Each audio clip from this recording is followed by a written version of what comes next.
fire sign, Aries, Leo, and Sagittarius. Tignan po natin gabay kapalaran mo ngayon. Fire sign, Aries, Leo, Sagittarius. Gabay kapalaran po, spirit guide.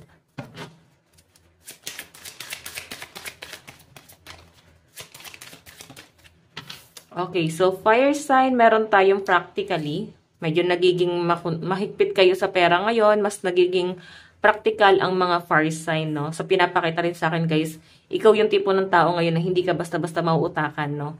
And siguro naramdaman ng mga fire sign na parang pinapaikot ka na lang ng ibang tao. So, ngayon mas nagiging mapagmatsyag ka sa mga tao sa paligid mo. Kung ano talaga yung intention sa inyo, guys. Okay? May mga pinoprotektahan na rin kayo, fire sign. Baliktad ata yung card ko.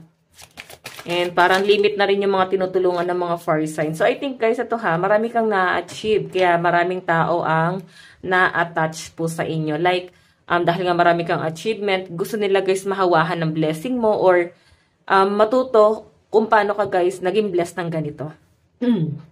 So, yan, guys, pasensya na, no? Medyo makakati lang yung lalamunan ko. Okay, ayan no. Nakikita kasi nila guys na matulungin to si fire sign, hindi siya madamot. And meron din ako nakakita rito fire sign. Siguro mas magiging, para bang mas magiging, parang picky, no? Sa mga magiging kaibigan. So, ngayon, okay na yung mga fire sign kahit may kaibigan kayo or wala. Wala nang pakialam yung iba sa inyo. Basta meron kayong pamilya. Okay, yun na lang yung pinagtutunan ng pansin ng mga fire sign.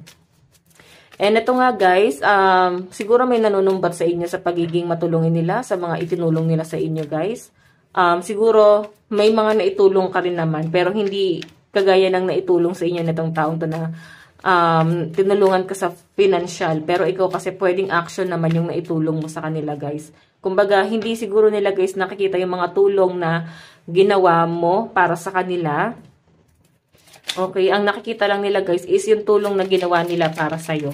Okay, pagka ganyan guys, maging ano ka na, dumistansya ka na sa mga taong ungrateful guys. Meron tayong revert. Ayan no, new beginning na po yung nakakita ko fire sign. I think mas nagiging ano kayo, parang bagong tao. Wala na kayong pakialam kung sino magagalit sa inyo, sino ba yung magiging mabuti sa inyo. Wala naman na kayong pakialam sa sasabihin pa ng ibang tao. So, sa pinapakita sa akin, fire sign, nandun ka na sa point na mas mahalaga sa inyo yung mga na-achieve mo or ma-achieve mo pa sa buhay. So, tama na rin yung sobrang pagtulong or tama na rin guys yung paghingi ng tulong sa ibang tao. Siguro, marami nagbibigay sa inyo guys ng tulong. And ngayon, naiisip nyo to na dapat pala hindi na ako hindi nyo naman siguro guys hiningi yon. Pwedeng kusa naman nila guys binigay yon. Okay? Na para bang ang pinalalabas is hiningi mo yon. Na para bang inutakan mo sila, pinirahan mo sila, something like that. So, maaring misunderstanding yun nangyayari dito. Or pwedeng gulo siya before na, alam mo yan, nanunumbalik na naman ngayon. So, siguro may manunumbat dito. Madalas kasi guys sa pamilya yan yung mga sumbatan, diba? Yung mga pinag-aral, mga binigay. So, parang sinasabi na, ikaw ano yung ibibigay mo sa pamilya natin since meron ka na ngayon. Okay? Siguro hindi naman guys nila kayo inuobliga, pero nararamdaman nyo na parang ganun yung pinopoint out ng mga action nila. Okay? Sige, tignan pa natin fire sign, Aries, Leo, Sagittarius.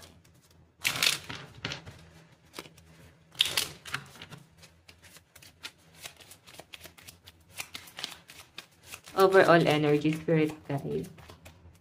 Okay. So, meron tayong the lady. Sobra nang nasasaktan ng mga fire sign. Okay. Parang may nag-flip. O, diba?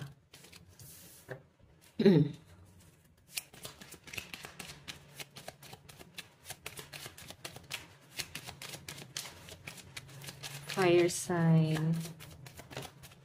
Meron tayong the sickle. The key. Okay, so fire sign, sa pinapakita sa akin dito, yung under kasi guys ng practicality is the lady. So, yung iba sa inyo, wala talaga kayong pahinga. So, parang ito dapat fire sign, no? Huwag nyo masyadong inaabuso din yung sarili nyo. Tapos, yung bottom of the deck pa natin, guys, is the house. Ayan, may mga nagkakasakit ba sa pamilya? Siguro, may sakit ang mga fire sign. Baka hindi kayo guys gano makapag-focus din sa trabaho. Okay? Pwedeng wala naman din choice yung iba sa inyo, kundi magtrabaho kahit na nagkakasakit. Okay, meron tayo guys, generosity and the child. I think yung iba sa inyo, medyo kay parang nai-heal mo yung inner child ng ibang tao sa simpleng tulong na naibibigay mo. May natutulungan ka rito, pwedeng nabibigyan ng gift or napoprovide mo yung ibang pangangailangan. Pwedeng nagbibigay ka ng gift sa kanila or pwedeng ikaw itong nabibigyan ng gift. Okay, parang nai-heal mo yung inner child nila or parang sa ginagawa mo kasi guys, kung hindi man guys tulong financial or kung ano man to, pwedeng kahit man lang, parang guidance, parang nakakapagbigay ka ng opinion na para bang kailangan nitong taong to. So, naibibigay mo naman. Parang ikaw yung isa sa dahilan kung bakit nagiging magaan ang pakiramdam nitong taong to. So, bata yung energy. Ano ba to? May natutulungan ba kayong bata? Or mas malapit kayo sa mga bata ngayon? Fire sign. So guys, meron tayong achievement and the sickle. Ayan, yung iba sa inyo siguro malayo na yung naabot mo sa buhay. Okay, marami ka nang ma-achieve. Tama itong ginagawa mo. Putulin mo na yung mga pangit, negative energy, mga taong humihila sa inyo pababa. Maniniwala kayo guys sa kasabihan na pagka ikaw ay yung tipong ng tao na napaka-grateful mo sa mga bagay na meron ka, simpleng bagay, maliit na bagay, malaking bagay, mas ibe-bless ka ni universe. Tignan mo may mga tao na para bang gusto nila na, parang meron silang pinamumuka sa inyong fire sign. Okay? Na para bang, eto lang yung achievement mo, mas malaki pa rin yung achievement ko. So parang wala naman kayo guys pakialam kung ano naman yung na-achieve nila sa buhay. Diba? Wala naman kayo guys negative na iniisip pa sa kanila. Pero siguro sila yung nag-iisip, parang sila tong mas may inggit sa inyo. Sila yung mas may punong-puno ng galit sa inyo. Ikaw na para bang wala nang pakialam kung ano man ang nararamdaman ng taong yan. So, alam mo yung feeling na parang nonchalant ka. Parang nonchalant yung mga fire sign. Ayan, ingat tayo guys ngayon, no? Uso yung sakit, grabe. Sakit na lalamunan ko. Okay, so meron tayo guys, revert. Ayan, may new beginning. Napakaganda nito. So, hindi man kayo guys, hindi man sa inyo pwedeng sa kapamilya, sa partner, nakakapagbigay ka guys ng ng ligaya or new beginning para sa kanila, no? Ikaw yung tipo ng tao ngayon na parang kinakapitan nila kasi iba yung energy na meron ka, yung aura na meron ka. Mararamdaman mo yan parang lahat ng dinidikitan mo, nagiging maganda yung pakiramdam. Siguro kasi marami kayong good vibes na nabibigay, hindi man guys tulong pinansyal or kung ano man, pero iba yung aura ng mga fire sign, iba yung aura na ibibigay mo sa ibang tao or sa mga taong nadidikit sa inyo, parang mararamdaman nyo na parang sinuswerte rin sila, fire sign. Okay, ito revert, may nabibigyan ka ng opportunity or siguro, kagaya nga ng like ko sinasabi guys, nabibigyan mo siguro guys ng positive energy. Hindi man kayo guys ang nagbibigay ng opportunity, sila man sa sarili nila, no? Pero yung positive energy na like, yung aura na nabibigay mo, yun yung nagiging dahilan kung bakit pinapasok sila guys ng mga blessing. Okay? So, ipagpatuloy mo lang to fire sign, no? Yung pagiging think positive mo. Tignan pa natin guys, advice. Ayan, yung lucky number nyo guys is 29, 13, 10, and 33. Meron tayong release control. Ayan, sabi ko sa inyo guys, kailangan nyo nang i-release lahat ng mga negative na tao. So, kung ano man guys yung mga negative na sinasabi nila sa inyo, wala na kayong pakialam doon. Parang bahala na silang magalit sa inyo, bahala na silang may sabihin sa inyong hindi maganda. So, ang pinapakita kasi sa akin guys, mas nagpo-focus ka sa mga taong nandyan pa.